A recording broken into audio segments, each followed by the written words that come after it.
ఇన్ని సంవత్సరాలు అనిచాను కదా నేను మిమ్మల్ని.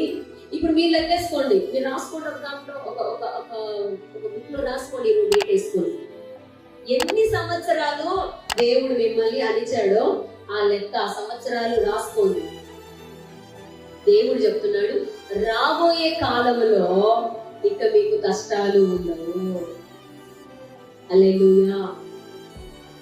ఇప్పుడు మీరు ఎన్ని సంవత్సరాల నుంచి నలగొట్టబడుతున్నారు? 20, 10, 15, 30, ఎన్ని రాసుకోండి. ఎన్ని సంవత్సరాల నుండి నువ్వు బుద్ధుల్లో ఉన్నావు? ప్రభా నేను అమ్మా రాసుకో, మనసులో చెప్పుకో. ఎన్నేంటి ఒక్కొక్కరిని తట్టి చూస్తే ఏంటంటే నాకు చెప్పారు మీరు.